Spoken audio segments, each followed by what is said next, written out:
Hey, yo, what's going on? This is your humble correspondent here, John Ross Marcus Cox, here back with you on the Way Too Much JMT podcast. It is great to be back with everybody. It is January 2nd, 2023. I cannot believe it is 2023. I'm going to be honest with y'all. It feels like yesterday I was mad at my mom and stepdad for making me leave the party in 1999 to go to the church because they were afraid that the world was going to end at the year 2000. It feels like it was yesterday that was going on, and it is already 2023, and I got 4 little stinking kids. It's wild. Hope everybody had a Merry Christmas. Hope you had a Happy New Year, all that good stuff. We certainly had a Merry Christmas here in the Cox household. I'll be honest with y'all, our New Year's was pretty pedestrian. I joke with my Southern Baptist mommy. I'm always like, here you were thinking I was going to end up being like a drunk when I was in college, and here I am. I'm asleep by like 10:15 on New Year's Eve, just praying my kids don't wake up, watching some TV on my phone before I go to bed. So I'm buck wild. I'm one of those rednecks, man. I'm crazy. So, yeah. Well, what are we going to talk about today? I've been thinking hard about how to start this year off. And I think I know what I want to do. So, we all know at the beginning of the year, the first Tuesday of the year here in the state of Kentucky, our state legislature gets back full swing. But I mean, legislatures across the country are going to be rocking and rolling. But there is no state in this great union that's more poised to do some meaningful stuff than we are here in God's country, the bluegrass state of Kentucky. Far too long now we've sat back and we have watched other states act quicker and more swiftly in evolving their tax code and making their states more business friendly. We've watched Florida actually absolutely rock out with its you-know-what out during COVID and not doing all the stinking mandates and all that stuff. Well, I really think after this past election that we have elected some absolutely phenomenal people to our state, to both our state houses, the Senate and the House of Representatives, that have no interest in being career politicians. They feel like they've been called by God to do a job, and if that job ends in 2 years and they get beat, then it ends in 2 years and they get beat and they go back to their regular job. I think they honestly, believe that. But I think more than anything, this group that's been elected, they're excited to actually have some real deal clock punching, trench working, average Kentuckians involved in the legislative process and aren't interested in, now that they're elected, kicking us to the curb and not letting us be involved in our government. And I really do. I think I titled the show, I titled today's show, the People's Lobbyists, Let's Go. Because listen, I'm really starting to see myself, that way. I feel like every day I'm in awe. Every day I am humbled. Every day I am astonished with how kind and open-minded and sincere and just like willing to listen these that so many of our state legislators are, from leadership down to my country ass. Now, I'm not sitting here trying to denigrate myself. I am working hard. I'm not going to lie about it. And I ain't getting a dime. But that's kind of the beauty of it, right? Too often in this world, we only do stuff if it's going to be financially lucrative. Well, homie up here don't play that. I mean, I've got to eventually figure out how to monetize something, but my old lady, she's down. She's like down with it and wants me to give this thing a run.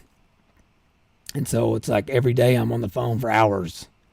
I was literally on the phone for hours on Christmas Eve talking about certain legislation and strategizing and game planning and just trying to figure out which reps and which senators we need to bring into the fold. And I'm just all I know to do is thank God, because I certainly am not good enough to organize what all has been happening and all that good stuff. So that's kind of where we're headed today. We're going to talk about a specific piece of legislation that I'm talking about here in Kentucky that I think would be a pioneering piece of legislation.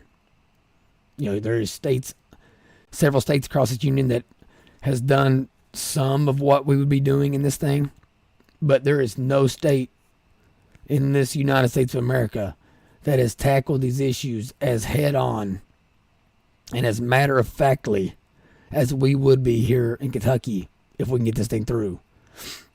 And I really honestly, like, down to my core, believe that we have the support to get this thing through the legislature.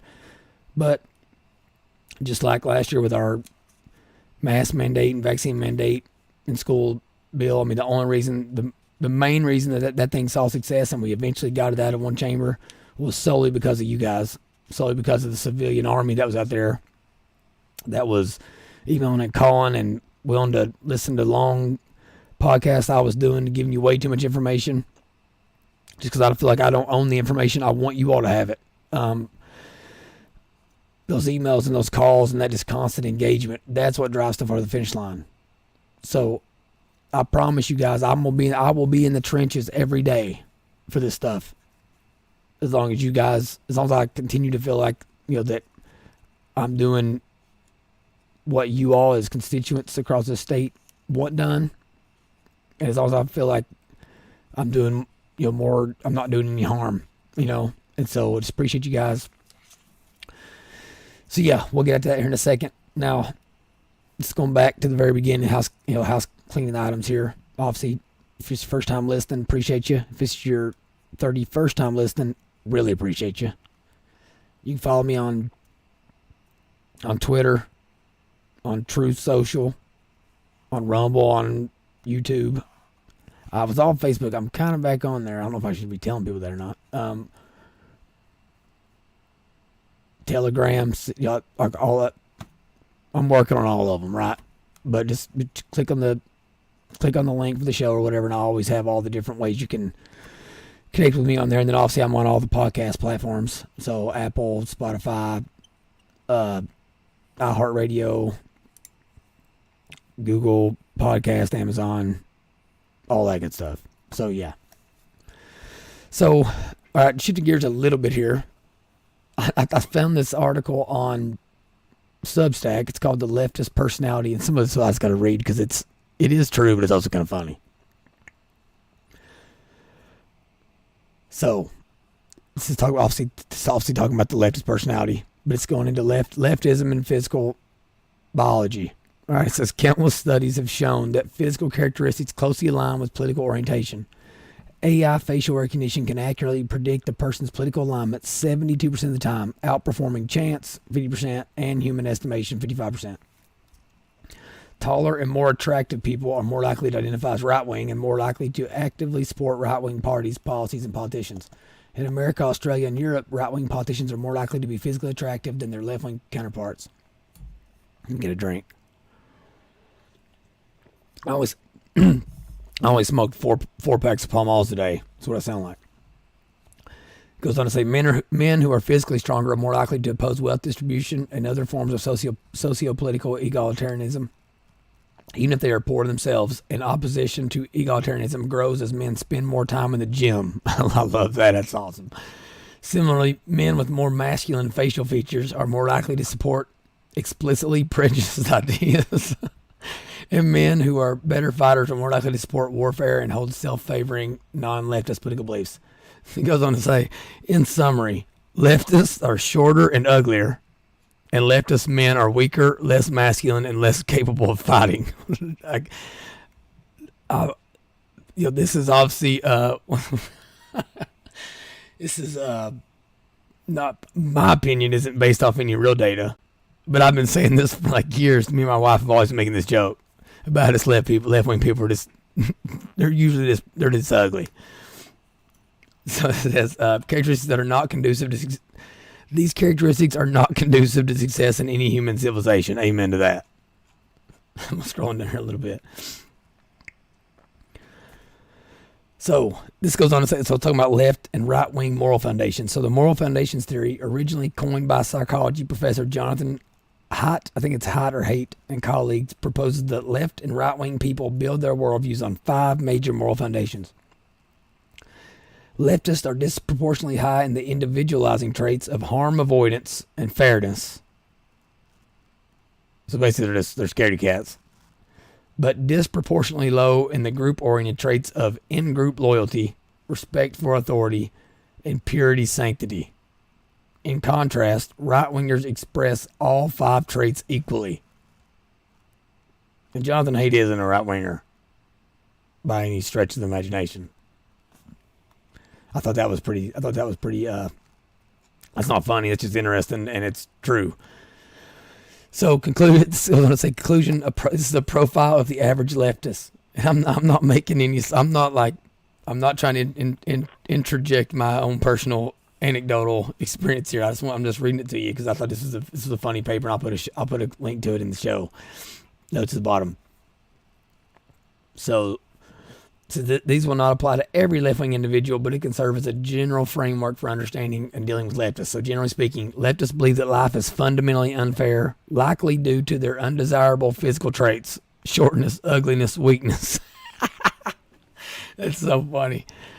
This causes neuroticism and leads to self-obsession and spiteful envy. And that first one's so true. I mean, my old lady and I, we talk this all the time about how, like, you can watch it happen in real time always. If you know somebody's like a conservative and they're walking into like some hipster place, and I can see the dude, he'll be all bearded up and much more swole up to me, but you can watch him alpha the Libby guys in the room. It is hilarious. They lose all concern for group interest and focus exclusively on advancing their own standing in society. As they cannot get ahead in fair competition, they resort to underhanded, manipulative, and psychopathic strategies. This manifests as behaviors like victimhood, virtue signaling, gaslighting, other forms of coercion and emotional abuse.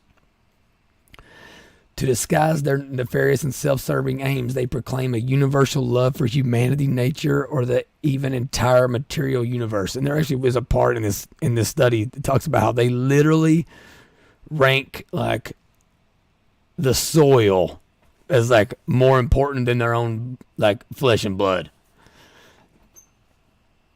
They collaborate with other outcast and potentially dangerous outgroups to exact vengeance on their perceived oppressors, by which they mean normal people. However, they will happily betray, I'll use air quotes, or cancel their friends and allies who they value as little as inert objects like rocks for social gains. Key takeaway is this. When it comes to leftists, we're not dealing with honest people who want what is best for society, but are tragically mistaken about how this can be achieved. Such individuals certainly exist on the left, but the average leftist, so what it's saying is, all you reasonable Republicans, okay, so all you centrists, people think you're moderate, we don't live in a world right now where you can be like that. All right, like, you might as well be Liz Cheney. You know, that's what we're dealing with Mitch McConnell right now. When it comes to leftists, we're not dealing with honest people who want what is best for society, but are just tragically mistaken about how this can be achieved. No. Even though maybe certainly those people exist. But to the contrary, the average leftist is spiteful, malicious, and vindictive. They cannot be reasoned with or rationally convinced of their mistakes because they are driven by deep-rooted biological and psychological issues that in many cases cannot be resolved. Use extreme caution when dealing with them, They would think nothing of using the system to destroy your life. And that is absolutely true. Absolutely true. All right, and now I'm going to read you an article that will, kind of, it's obviously it's anecdotal. It's one article and one example, but it backs it up. Okay, so I'm going to see if I can show you my screen here. Hold on. There we go. All right. So, this was on December 15, 2022. So, title says, Oklahoma transgender student. This was from Breitbart. I know, that's a right-wing, it is a right-wing site, but this isn't an opinion article. It's literally just reporting the facts. A transgender student in Oklahoma has been charged for allegedly savagely attacking 2 female students in the school bathroom. The 2 female students were allegedly assaulted by the transgender identifying male student in the girls' restroom at Edmond Memorial High School, Edmond, Oklahoma. According to Redux, which obtained a police report detailing the incident, the 2 female students were left with injuries after a fight initiated by the male. That would be a transgender female, so they're biologically male. According to the report, the male entered the restroom and tried to talk to a group of females who ignored him. He then came at them with fists, asking if they wanted to fight, according to one of the victims. One of the female students suffered injuries to the face and head, including both eyes beginning to swell, according to the responding officer. She told the officer that she was not strong enough to fight back, and the male student forced her to the ground and began kicking her in the face and punching her. During the altercation, some of the students in the restroom were trying to get the male to stop the assault, with one student intervening. This student was also punched in the face by the male, suffering a possible concussion. And for those of y'all that are watching, you can read my notes there. It says, literally one dude could probably take about 10 chicks. All right, so like theoretically 9 other women could be trying to stop me from like just welling into someone else, and they may or may not be successful. It's according to how pissed off I am. One student said they tried to stop the fight because they were worried their friend's life was at risk because the alleged attacker is a man. Now, I'm skipping a line here, because this is what I'm talking about. It says the police report indicates that the male student was enrolled as a female, and that his birth certificate has no gender identification. The police report also used feminine pronouns when referring to the male student. The alleged perpetrator has been charged with assault, battery, and disorderly conduct. It says Oklahoma passed a law earlier this year requiring that all public schools have single-sex restrooms and other facilities, and that students and staff must use these facilities in accordance to their actual biological sex. Okay, here's my point. The people that want to tell you you're a bad person because you want to protect girls, women, little girls, while they're in the bathroom at school, they're just not good people. They're not misguided, okay? They're not savable. They legitimately think you are this scum of the earth.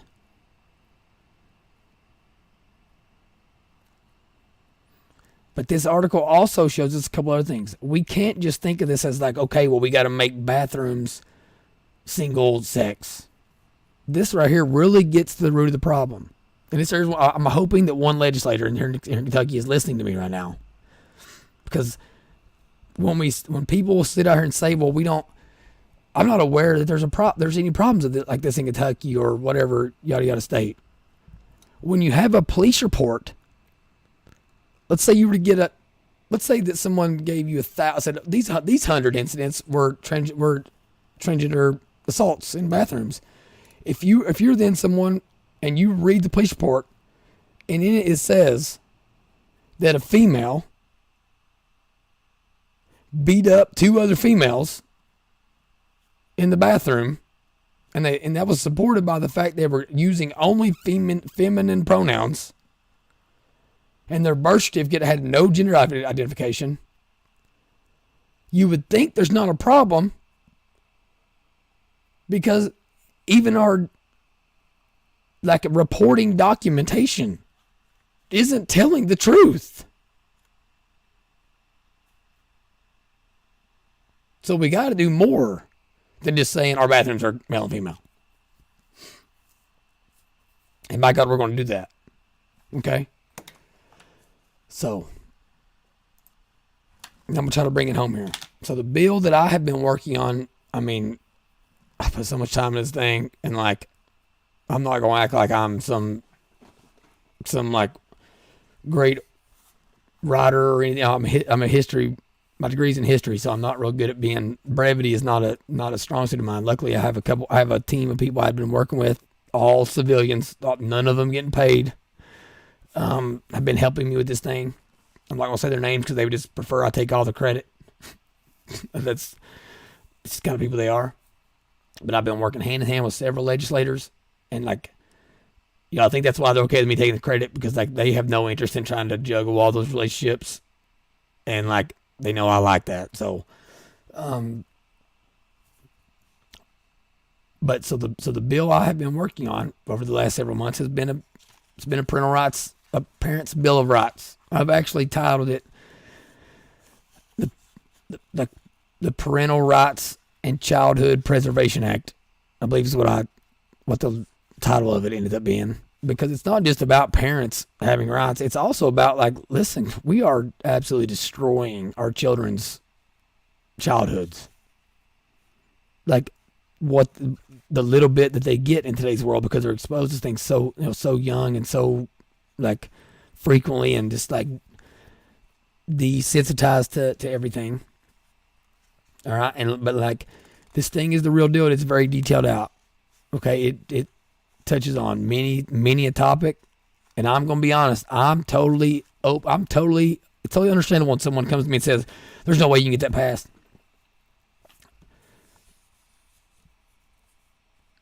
It's totally understandable, but let's say whatever God has inserted Himself into this scenario, and I'm not. A lot of the stuff I swear, I really believe that it's like every time I pick up the phone to call a senator or call a House rep or something, I'm acutely aware of the fact that what is happening isn't me. Like they always answer, and I always have the right thing to say, and I'm not that good. So when people tell me it's not going to pass, I'm like, or that it can't pass, I just kind of brush it off, and I'm like, listen, I'm not asking you to go and lobby for this bill and for you to try to get it to pass. I'm not asking for that. I'm asking for you to have an open mind and to allow me to explain to you how it all fits together and how all the stakeholders have been consulted, and how everyone has agreed to put their ego to the side and say, I don't care if my name's the numero uno on the legislative screen. I just want to be associated with it because I think it'll do good. And it has been like so humbling to see all these people that actually have the ability, and like all the authority and power to be able to just like tell me to shut up and get out of the way, because they want all the glory and all the spotlight, and they're all like, listen, brother, like, do it. We're on the team, we're on the train. So it's been beautiful to watch. And so, but we all know what's going to be what they're going to be saying from the left. It's going to be that we're hateful, and we hate teachers, and we hate, we're homophobes, and we're transphobes, and don't like kids, and all that stuff. Here's the deal. I'm not listening to that noise, because I know where my heart's at, and I know where the spirit of this thing's coming from, and we have consulted numerous people to make sure that there's not going to be any kind of like external forces at work that makes this thing go a direction that we wouldn't want it to go. It is focused on parents, and it's focused on children. These kids are kids, okay? I don't care if you're a gay kid or a straight kid or a blue kid or a pink kid. You're a child. And I'm interested in preserving your childhood for you and making sure that your parents are always involved in the process of your education and your life and a few other things that we'll get to in a minute. But let's start with this. This bill is not meant as an attack on teachers. Sure, we're trying to make a point to the bad apples that from this point on, they're in the wrong profession and their nonsense will no longer be tolerated. We are saying that. My mommy's a teacher. I ain't talking to her. I know of at least 3 other people that have been involved in this, writing this bill with me, that their spouses are teachers. We ain't talking about them. Okay, but we are talking about those teachers that sat there and spoke right to me and said, if a 13-year-old girl told me she was pregnant and that baby wasn't conceived through criminal activity, so statutory rape, we wouldn't tell their parents because it wouldn't be our place. It is meant for those parents or for those teachers. Okay? On the flip side of that, this bill is meant for the teachers that wish that they could go to the parents without putting their pension on the line and their career on the line, and wouldn't have to risk the wrath of the demon known as the Department of Education coming at them guns a-blazing, because the policies and practices and procedures they put into place tell them you are not allowed to bring the parent into this situation. So it's meant to prove a point to the bad apples, and it's meant to aid the 99% of teachers that don't want this business going on. And yes, that is the majority of teachers. Just like when I was doing the mask and vaccine bill and all that, teachers didn't want to be the mask police. But when your superior officer, when your non-commissioned officer in the trenches and your captain and your sergeant and your general, whatever, are all saying you have to make sure they're wearing masks, what are you going to do? You didn't sign up to be a 3-star general. You make them put masks on. So the mask bill I was writing wasn't anti-teacher either. Okay, so most of this bill is really meant to protect the 99% of teachers that don't agree with the left-wing ideology and propaganda that has infiltrated our education system. Right now, they can't do what they know is right because the policies, practices, procedures being implemented by their superintendents, their principals, their school boards specifically tell them they cannot. And if they do, they risk their careers and pensions.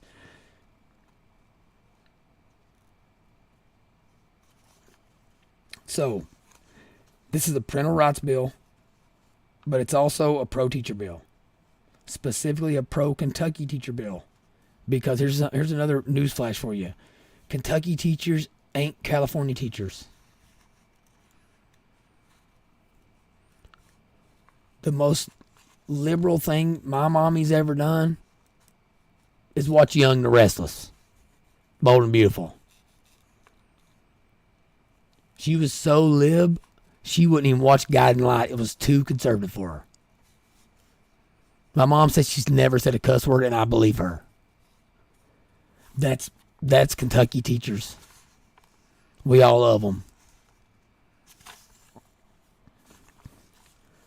But again, there are bad apples, and that's why we're having to do this.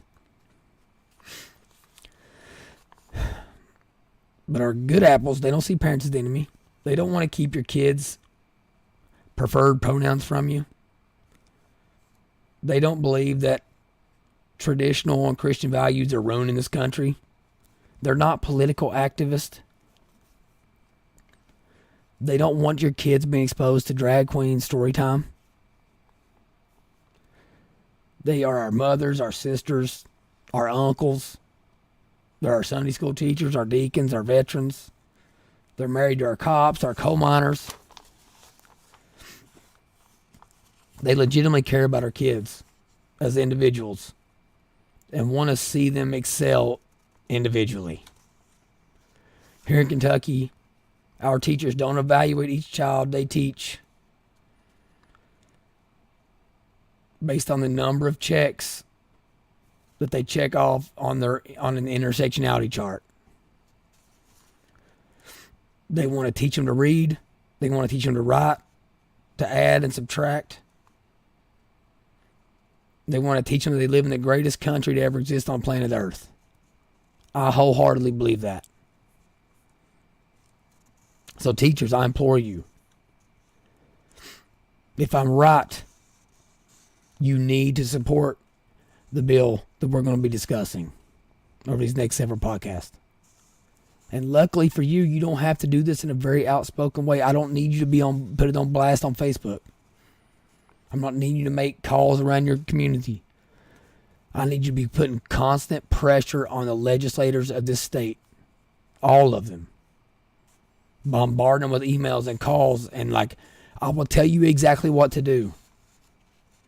I know most of y'all don't know what to do. And this time last year, hell, I didn't know what to do. But I do now. So when the left, the teachers unions, the KEA, the Jefferson County Teachers Association, when they start trying to pit the teachers versus the parents, we have to tell them to shut their damn mouths. And yes, the curse word was necessary. We got to tell them it ain't going to work no more. We're done with it here. Take that stuff across the border. Go to Indiana with that crap. Go to Kansas. Go to wherever. I don't care. Michigan. Go somewhere else but here. When they start screaming that we're anti-LGBTQ and we're racist and we're bigots, just laugh at them and go about your day. Because it's nonsense. They're the ones sexualizing children that want children exposed to drag queens. And yes, it's happening in Kentucky. If you listen to my last podcast, the Courier-Journal admitted that the largest drag queen storytime chapter in the United States of America is here in Kentucky. And on the front page of that paper, they admitted that children as young as 3 and 4 years old are frequently at their events. Here in Kentucky, we don't put up with sexualizing children like that. Where I come from, we self-police this kind of business. It's nonsense. All right, we don't mess around with child molesters. You might end up disappeared in somewhere deep in Tackett Creek, or might find yourself under a high wall or something like that up in Hignot Holler. Not saying I'm gonna do that because listen, I sound really redneck and crazy, but I'm really pretty soft. I ain't gonna lie, I can't fight. We certainly never let the Chumos forget that we know. When they try to say we're waging a war on books, tell them if making books available means leaving books with pictures of minors giving blowjob to adults in public school libraries, then hell yeah. I guess we are waging a war on books. Guess we are. If they say we're taking society backwards by waging a war on pornography, being exposed to little children, well, they got me. They got the tater. You ever listen to that? I know y'all, everybody, if you're listening to this show, you probably like some, was that Blue Collar Comedy Tour? Yeah, you know what I'm talking about? So, in short, if this bill leads to less porn, well, I guess we'll chalk it up as a win. But here's the deal. This article in the Courier-Journal, they talk about how there's more violence at being pointed at the LGBT community. I've never done anything violent in my life. I've been in like 3 fights and I got my ass whipped all 3 times. What was Thomas's name? Was it Thomas Nelson, something like that? Me and him was fighting over a girl in 5th grade, and he told me to meet him out front, so I met him out there. And I will never forget the whooping I took. Like, Jesus gave it to me for a reason, because I have remembered it my whole life. And there's been times where I've, like, started to try to, like, step to somebody, and I've been like, wait a minute. Oh, his name was Thomas Hensley. So, Thomas Hensley, if you're listening, just know I'll remember. Okay? I haven't forgotten. When they say we're being hateful to the most vulnerable by not letting a 6th grade boy who says he's a girl use the same bathroom as my 1st grade 7-year-old daughter. Because guess what? If you go to Pineville Elementary, you're K through 12 in the same building, bro.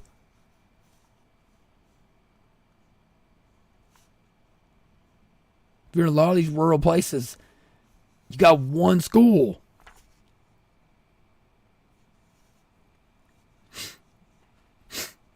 When they say that they aren't aware of this ever being a problem here,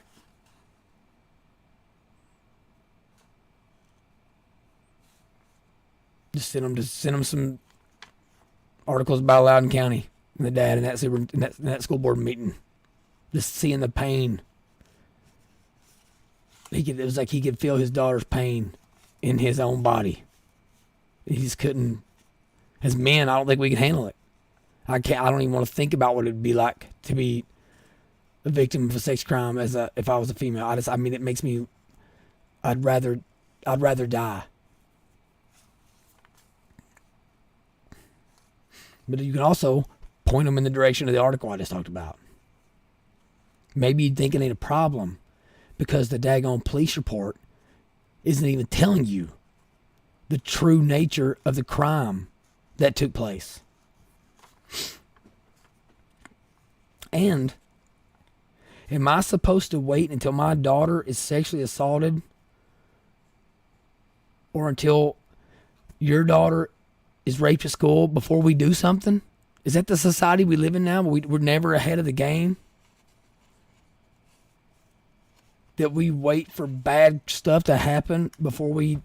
we're not talking about individuals. Individuals are innocent they're innocent until proven guilty. They have a constitutional right here in this country. But because of that, we have to try to like build our society in a way to where we're not just welcoming all that activity and saying, okay, well, we'll prosecute you after the fact. I'm not libertarian like that.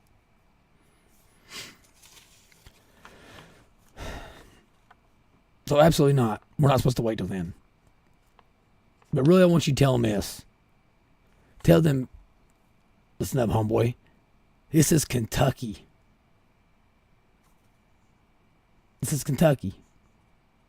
And I don't care if you are if you're living in the west end of Louisville, or if you're living in southeastern coal country, southeastern coal country. We are not California or New York. We're not even Austin, Texas. All right. Us mountain, me specifically, my people, us mountain people, we ain't having any more of it.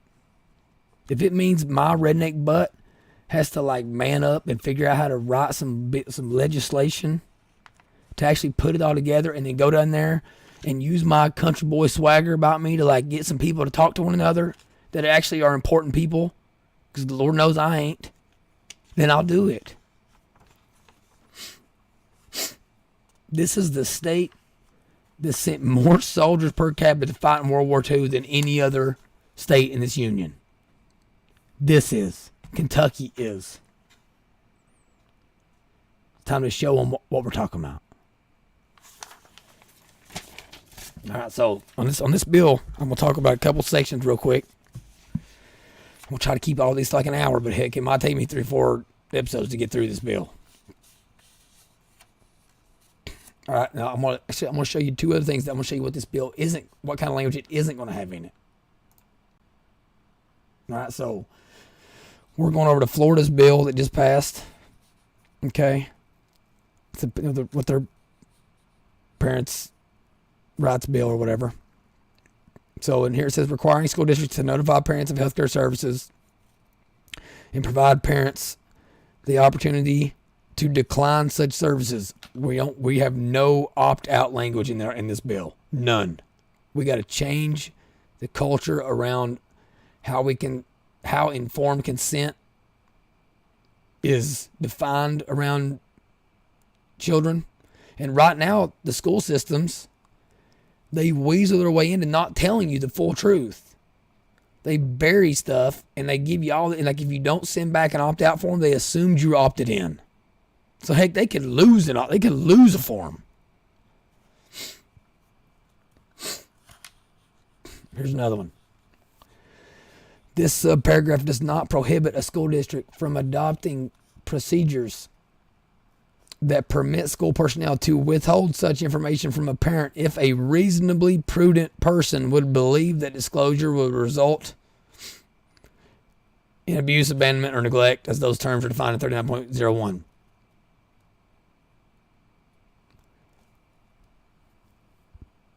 But nothing in this bill says if they think that, they have to go to the authorities. You either got to tell the parents or you got to go to the authorities. You got me? And we also don't have any, or in a manner that is not age appropriate or developmentally appropriate for students in accordance with state standards. Who determines what's age appropriate and what's developmentally appropriate? Right now, the left determines all of that.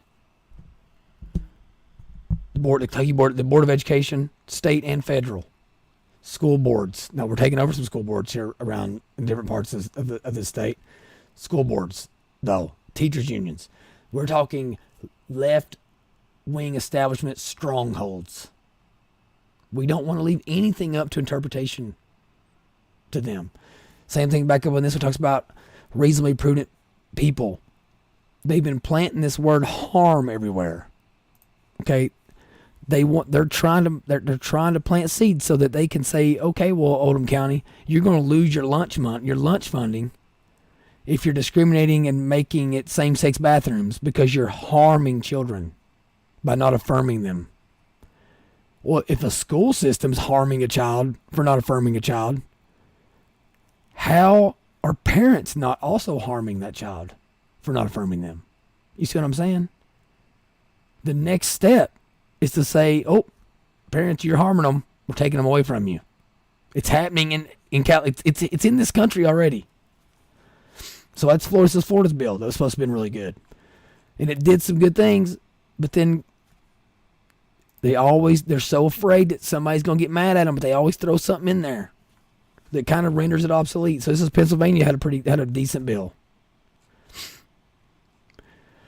When it comes to withholding information, may not prohibit a school entity from adopting procedures that permit school personnel to withhold this information from a parent or legal guardian if a reasonably prudent person would believe, based on the documented testimony of the student, or a history of documented incidents, that disclosure would result in child abuse or the child being abandoned. It doesn't say on the documented testimony of the student and a history of documented incidents. So it straight up says you can't have procedures put in place that would not notify the parent or disclose certain things to the parent. Okay, you can't do that unless the 8-year-old tells you that mommy might kill me. Daddy's going to be so mad he's going to whoop me.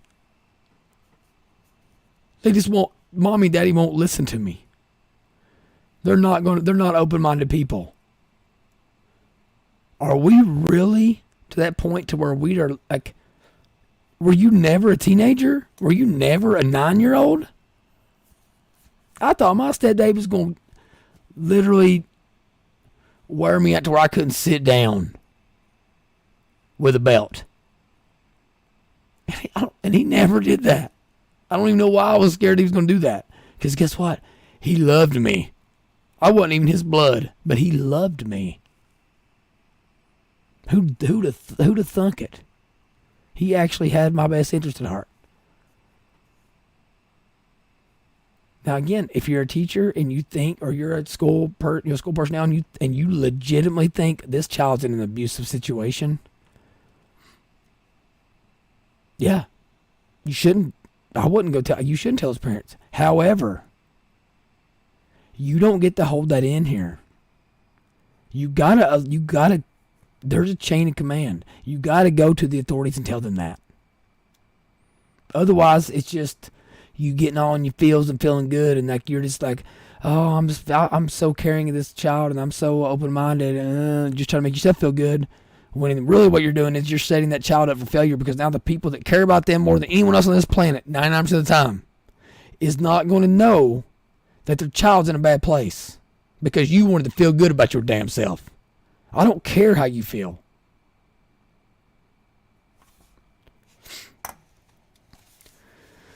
All parental rights are reserved to a custodial parent or legal guardian of a minor child in this state without obstruction or interference from the state or any of its political subdivisions, agencies, or any other governmental entity or institution. Political subdivisions are city and county governments. The interest and role of parents in the care, custody, and control of their children are implicit in the concept of ordered liberty. You can go look up little Cicero there. A little Cicero reference for you. That one ain't me, though.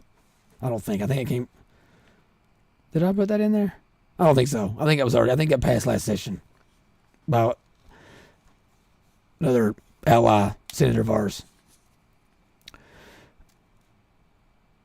Implicit in the concept of order of liberty, deeply rooted in our nation's history and tradition, and among the unalienable rights retained by the people under the 9th Amendment to the Constitution of the United States. The interests of parents include the high duty and right to nurture and direct their children's destiny, including their upbringing and education. Also, this was yours truly's edition here. All right.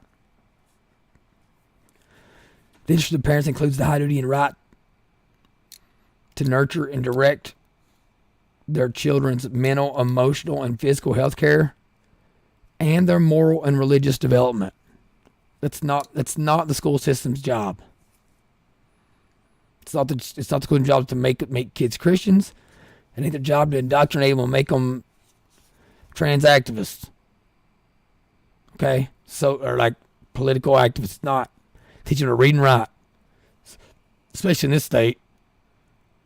About 30% of our kids can read. Because we basically teach our kids here to remember words instead of teaching them phonics. Because, phonemes and stuff, those don't matter. They can just wear a mask all day. What? A 5-year-old doesn't need to see your mouth to learn how to read. That's what these idiots were telling us for the last 2 years. No, I shouldn't have said idiots. That was a tough word. Again, teachers don't determine how they're teaching. They used to. I know a lot of you old timers, y'all think when we say something like that we're talking about teachers, but we don't live in that world anymore. Where teachers kind of control their curriculum and how they teach and all that. And it is literally dictated to them how they teach, and what they teach, and when they teach it. So even if a teacher wanted to use structured literacy,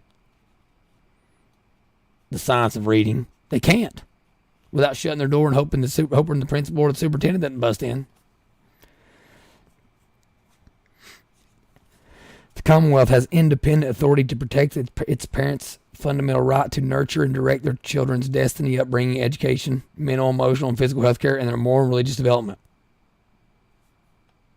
Now, that's not saying the Commonwealth has the authority to determine children's destiny, upbringing, education. It says the Commonwealth has independent authority to protect the parents' fundamental right to do those things. Same way with the masking bill.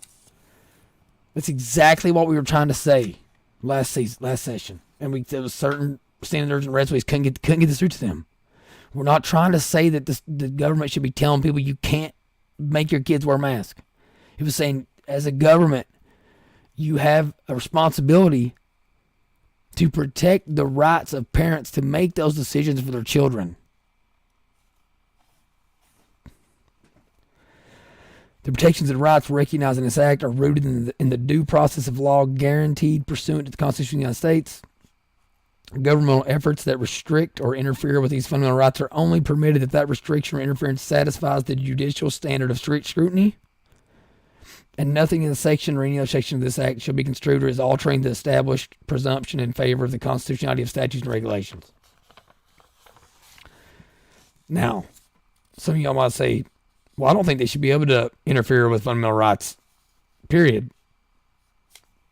Let's shift some sailed. Judicial strict scrutiny, okay, which basically means, I got it defined in here, that's why I got, so it means for them to interfere with one of those fundamental rights, that interference would have to be essential to further a compelling governmental interest. It would have to be the least restrictive means available for the furthering of that compelling governmental interest. I'm not creating strict scrutiny. Okay, that's already established. And we're talking about a colossal undertaking if we're trying to throw that out, because that's something that's, I don't even know how long it's been around. Predates us. Anybody listen to this? So we're literally putting the most strict definition possible in the law, okay, in judicial precedent, the strictest means possible to keep the government from interfering in our parental fundamental rights.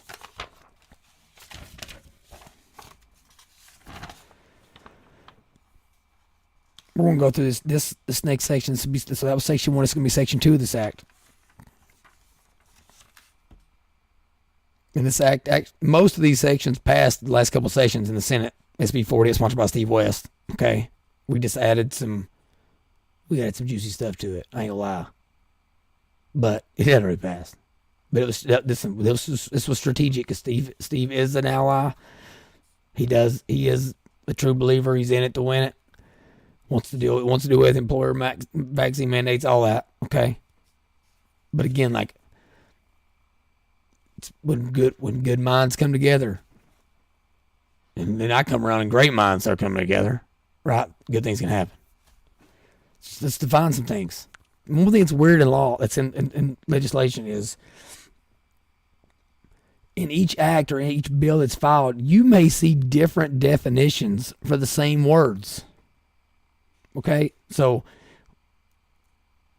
it's very important that you pay attention to the definitions used in these first. It's usually they usually try to put them at the very beginning of a bill. It's important you pay attention to those, because if the legislator or the law or the group that wrote it, or in this instance, if the ugly guy with long hair and a beard is writing something, it's important you pay attention to these definitions to make, because this is really the meat of it. So this bill, a parent means any biological mother or father, adopted mother or father, or established legal guardian having custodial rights over a child. Some of y'all may not like that, because you're like, well, just because you don't have custody, you should still have constitutional rights. I'm not saying I disagree with that.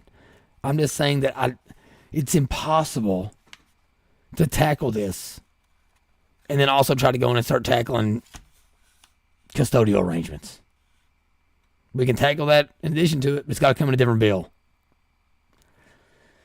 As used in this act, minor means any person who has not reached the age of 18. Any person who's not reached the age of 18.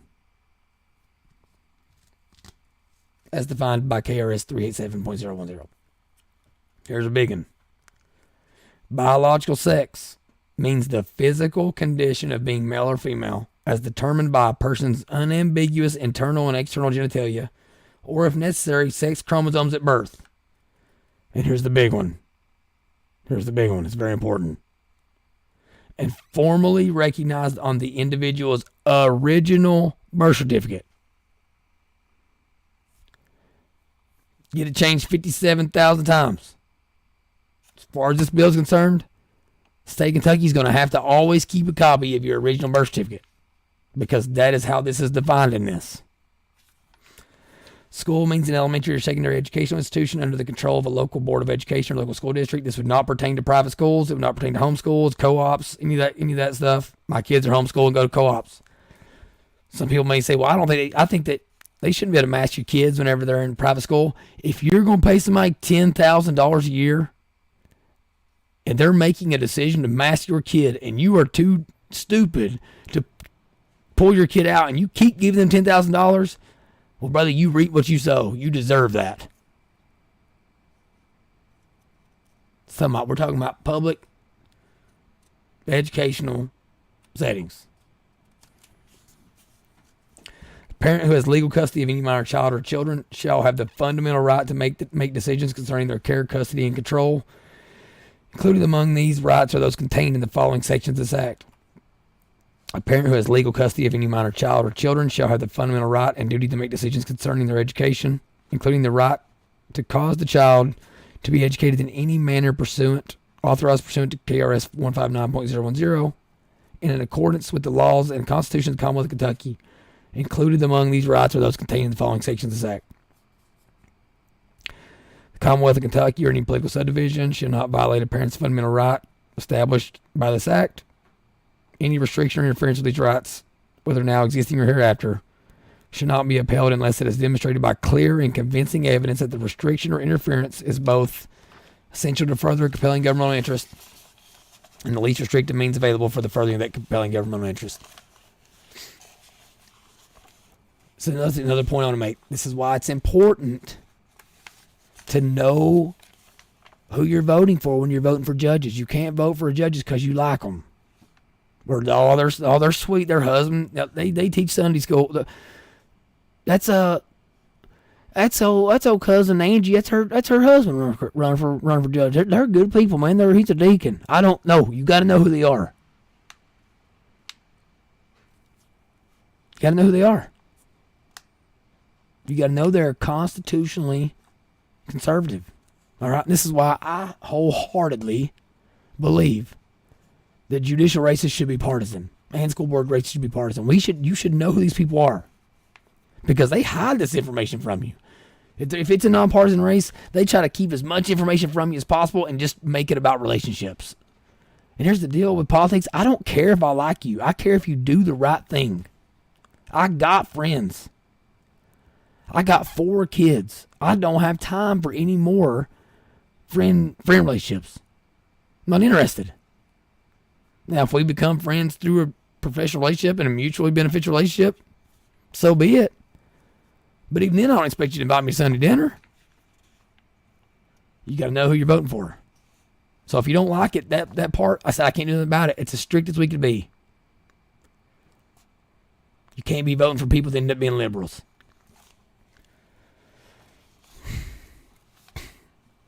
The principles expressed in this section apply to any interference, whether now existing or hereafter enacted.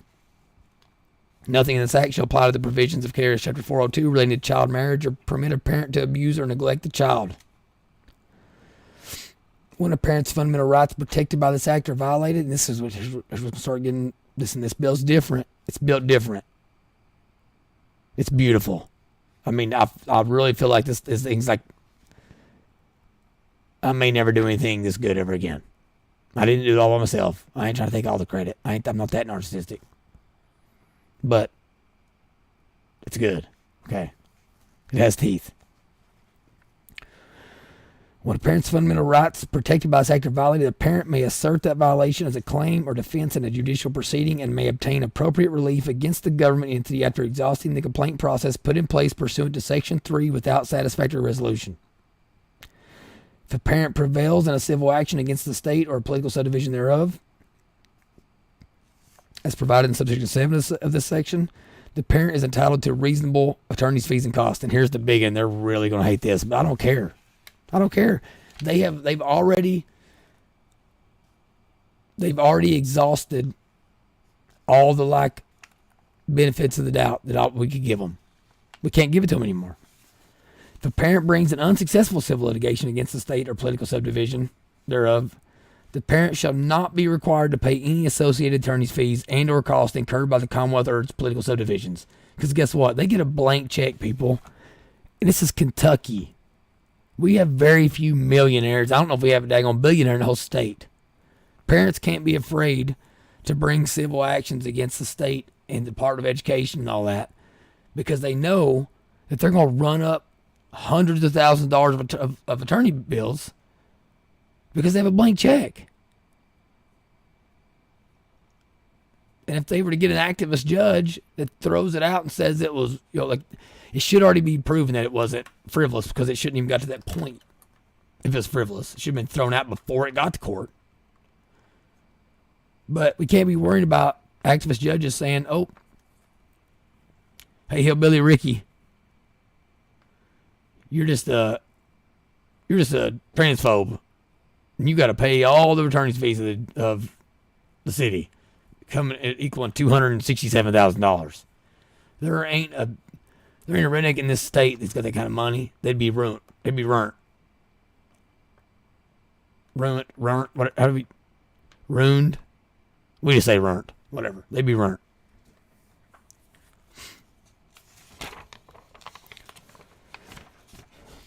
We're going to one more section, and we got to be done. Section 3. This is the section that basically states school boards have to put in policies and procedures to put this act into place. District school board, acting as a board, shall exercise all powers and perform all duties necessary to adopt procedures for notifying a parent of each student in the school district at the beginning of each school year. Notifying a parent of each student in the school district at the beginning of the school year, and in the event of any new student enrollment, of his or her rights as contained in this chapter with respect to his or her minor child. And assuring that, as specified in this chapter, no restricted information is created, collected, stored, or shared, nor restricted activity allowed concerning a child without obtaining the required prior written authorization from his or her parent. Opt in. No opting out. Only opting in. You don't have a permission slip, you ain't got permission. So you better get some good filing systems in there. You better get you some good tabs and get a real clear fine point Sharpie to write on there so you know where to find them bad boys. Because if you ain't got it, you ain't got it. Providing prompt notifications when a duty of notification or affirmative disclosure, which means without solicitation, request, or inquiry from a parent of any child exists, as specified in this chapter. And providing access and review upon written request to a parent of each student in the district of any requested information detailed in this chapter concerning their child's educational environment in a timely manner. Most states would say in a timely manner, period. We said in a timely manner, understood to be within 5 business days. That's timely. And allowing for a parent to notify the school president or principal or his or her designee regarding concerns under this act at his or her student's school, and the process for resolving those concerns within 5 business days after notification by the parent. At a minimum, the procedures must require that within 30 business days after notification by the parent that the concern remains unresolved, the school district must either resolve the concern or provide a written statement of the reasons for not resolving the concern. And right there, well, in there, because, again, we've set the stage. Parents have a right to know. They have a right to opt into everything and not require opting outs. Okay? They have a right to having a specific process in place in order to bring civil litigation if they think that their rights are being violated. They have a right to know they can do so without worry of financial ruin because the state has a blank check and they have $700 in their checking account, which would honestly be a high number in this country. And it's just true. I'm not talking trash about them because I'm one of them. Told y'all before, mommy's a teacher, daddy's a coal miner. My biological father was a pillhead dive drug overdose. Lord love him. Hopefully I'm making him proud. People can't be worried about that kind of stuff. That's where accountability comes from.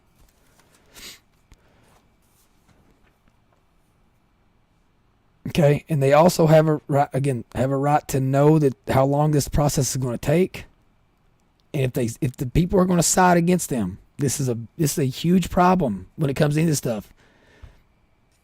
their problem never gets addressed, and it's just told that the matter is closed, and the school or whatever just dismiss their claim. And then when you try to bring suit or civil litigation against that school system or your employer or whatever, they just say, well, what are they talking about? We didn't throw out the claim for those reasons. And when they say, well, what are those reasons? Well, there was several. I don't really remember. We've already deleted our email servers. I can't remember. Why'd you fire Ricky Bobby from the manufacturing plant? I can't remember. We have a right to know. Doesn't mean that there's a wrong answer. You just have to put it on paper so that it can be litigated. Because you don't get to be the judge and jury. You don't get to be both. And right now that's what's happening. In so many facets of life. Said you get fired from a job, you literally don't know why. Might have been because your employer was going broke and you're just a casualty. Well, your next employer doesn't see it that way because they're not in bad financial straits. They're hiring. They got money to blow. So they think you were a bad employee. What would be so wrong about an employer having to say, hey, listen, I fire people because I didn't have the money to pay them. I knew I had to give them. I had the money to give them a paycheck right then, but I didn't have. I knew it wasn't going to be there the next paycheck, and I'd tell them that, and then I'd find them another job. Didn't mean that I didn't have a right to fire them. I did. I didn't have the money to pay them anyways. But at least they had a little more dignity, and they get to go to their next employer and say, "I got fired, but it wasn't because of me." Okay. They should have to tell parents